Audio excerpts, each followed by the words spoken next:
बिस्मिल्लाहिर्रहमानिर्रहीम। बेटा आज हम बात करेंगे, चैप्टर नंबर है 3 सेकंड ईयर का। और उसमें एक बड़ा अच्छा क्वेश्चन है चैप्टर 3 के स्टार्ट के अंदर। ये ज़रा एक्टिव होकर सुनिएगा बच्चों। Discuss the peculiar behaviour of boron. Chapter number 2 में ना आपने लिथियम के हवाले से देखा था। चैप्टर नंबर 2 में आप लोगों ने देखा था कि वो जो लिथियम है, बेरिलियम है, उनका बिहेवियर। तो चैप्टर 3 में हम पढ़ेंगे बोरॉन का बिहेवियर।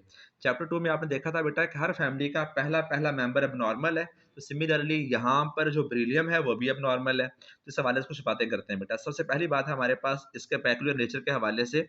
नंबर 1 पहला पॉइंट है नॉन मेटालिक नेचर। प्यारे बच्चों, नॉन मेटालिक नेचर के हवाले से हम बात करने वाले हैं। एक्टिव होकर सुनिएगा बच्चों।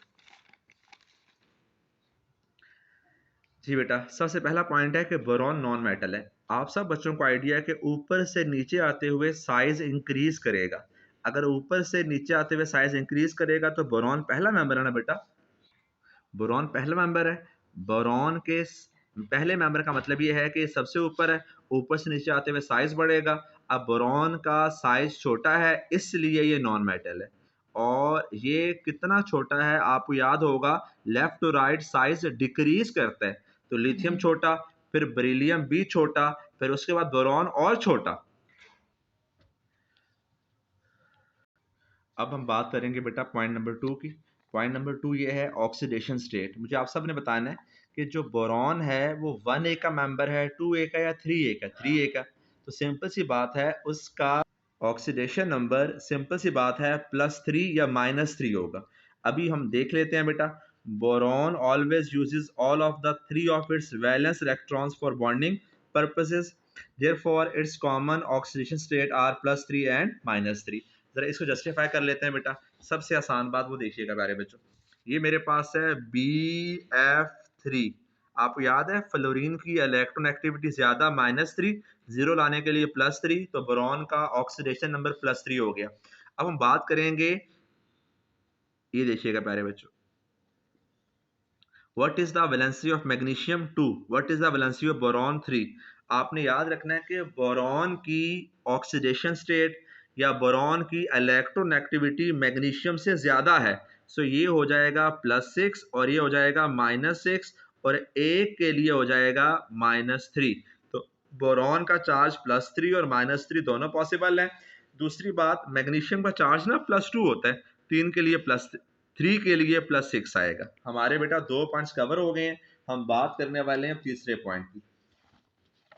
बेटा तीसरा पॉइंट है मोलेकुलर एडिशन कंपाउंड्स। बेटा बोरॉन जो है वो मोलेकुलर एडिशन कंपाउंड बना सकता है, वो देखिएगा। आप सब ने याद रखना है कि बोरॉन के पास टोटल हैं 5 इलेक्ट्रॉन, पहले शेल में 2, दूसरे में 3। अब ये BF3 बन गया। अब मुझे आप सब ने बताना है BF3 बनने के बाद क्या बोरॉन का ऑक्टेट कंप्लीट है? नहीं। तो फिर आपको याद होगा अमोनिया आपके पास इसको अपना लॉन पेयर देता है और बनाता है कोऑर्डिनेट कोवलेंट बॉन्ड। आपने देख लिया कि अमोनिया अपना लॉन पेयर बोरॉन को दे रहा है और कोऑर्डिनेट कोवलेंट बॉन्ड बना रहा है, ताकि जो बोरॉन है वो अपने ऑक्टेट पूरा कर ले। नॉर्मली एक एटम दूसरे एटम से मिलता है, आज क्या हुआ, एक मॉलिक्यूल दूसरे मॉलिक्यूल से मिल रहा है। This is known as molecular addition compound. इसकी वजह वही है प्यारे बच्चों के बोरॉन के पास टोटल है 5 electron, 1s2, 2s2, 2px, 2py, 2pz, 2 4 5। ठीक है बेटा। अब जब ये आपके पास बॉन्ड बना लेता है ना ए फ्लोरीन के साथ, तो आपको पता होगा प्यारे बच्चों कि ये इसकी है ग्राउंड स्टेट। ठीक है बेटा। इसके बाद आ जाती है excited state, 1s2, 2s, 2px, 2py और 2pz। तो आपको याद होगा एक इलेक्ट्रॉन जम करके इधर आ जाएगा। अब इसके पास 3 अनपेयर्ड है। Number of unpaired electron is equal to number of bonds. जब इसके साथ फ्लोरीन बॉन्ड बनाएगा ना, तो फ्लोरीन अपना एक इलेक्ट्रॉन इससे कंबाइन करेगा, एक इससे कंबाइन करेगा, एक इससे कंबाइन करेगा। अब 2pz इसके पास बिल्कुल एम्प्टी है, तो अमोनिया अपना लॉन पर यहाँ पर ऐड करेगा और उसकी वजह से ये मोलेकुलर एडिशन कंपाउंड बना सकते हैं। ये बात थोड़ी सी मुश्किल है, इसे छोड़ दीजिएगा। FSC के लेवल तक रहते हुए BF3 और अमोनिया क्या कोऑर्डिनेट कोवलेंट बॉन्ड बना सकते हैं? यस, बना सकते हैं। इट्स मीन के बोरॉन नॉर्मली एक एटम दूसरे एटम से मिलता है, आज एक मॉलिक्यूल दूसरे मॉलिक्यूल से कंबाइन हो रहा है। जी बेटा लास्ट पॉइंट देखिएगा प्यारे बच्चों। बेटा यहाँ पर ना जो लिखा हुआ है हमारे पास की बुक के अंदर वो है कोवलेंट कंपाउंड्स, ठीक है बच्चों। लेकिन हमारे पास जो प्रॉपर बुक है ना उसमें ये लिखा हुआ है कि boron does not form ionic compounds with sulphate nitrates और अदर एनाइन। सिर्फ इतनी सी बात है, मैं उसी को जस्टिफाई कर देता हूँ और इसके बाद छुट्टी करते हैं इंशाल्लाह। बिस्मिल्लाहिर्रहमानिर्रहीम।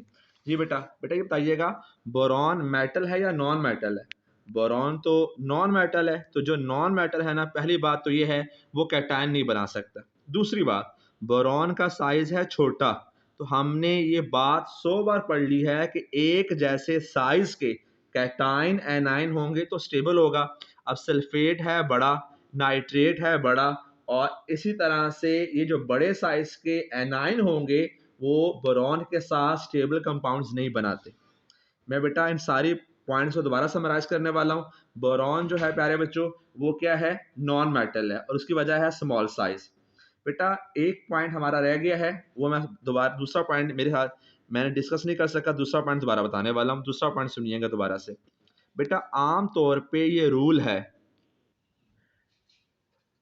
बिस्मिल्लाहिर्रहमानिर्रहीम। अच्छा प्यारे बच्चों जो पॉइंट नंबर 2 है ना, ज़रा वो मैं दोबारा बोलने वाला हूँ। नॉर्मली होता क्या है कि किसी भी एलिमेंट के आउटर मोस्ट शेल में अगर लेस देन 4 इलेक्ट्रॉन्स हों, लेस देन 4 इलेक्ट्रॉन्स होंगे तो वो आपके पास मेटल है। जैसे कि बेटा मेरे पास है सोडियम, सोडियम के पास है टोटल 11 इलेक्ट्रॉन, पहले शेल में 2, दूसरे में 8, तीसरे में 1, तो ये आउटर मोस्ट शेल में वैलेंस शेल में 1 इलेक्ट्रॉन है, ये लेस देन 4 है। मैग्नीशियम के पास है 12 इलेक्ट्रॉन। बेटा ये देखिएगा 12 इलेक्ट्रॉन का मतलब है 2, 8 और 2। एल्यूमिनियम के पास टोटल हैं 13 इलेक्ट्रॉन, 13, 2, 8 एंड 3। अब आप कार्बन की बात कीजिएगा, कार्बन के पास हैं 2 एंड 4। कि आपसे पूछे carbon metal non metal, non metal, तो एक सिंपल सी वजह ये भी हो सकती है कि इसके आउटर मोस्ट शेल में लेस देन 4 इलेक्ट्रॉन्स नहीं है, इसलिए नॉन मेटल है। लेकिन बोरॉन को देखिएगा, इसके पास आउटर मोस्ट शेल में आप देखिएगा प्यारे बच्चों, बोरॉन बनाने वाला हूँ, टोटल 5 इलेक्ट्रॉन है, 2 और 3, तो less than 4 electron, still non metal. और वजह वही है कि स्मॉल साइज है, इतना छोटा साइज है कि ये इलेक्ट्रॉन डोनेट नहीं कर सकता। फिर हमने ये पढ़ा बेटा इसका ऑक्सीडेशन नंबर +3 और -3 है। फिर हमने ये पढ़ा कि ये मोलेकुलर एडिशन कंपाउंड बना सकता है।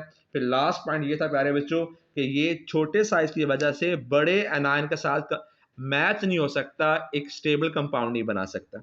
अल्लाह पाक आप सबको आसानियां दे। अल्लाह हाफिज़ प्यारे बच्चों।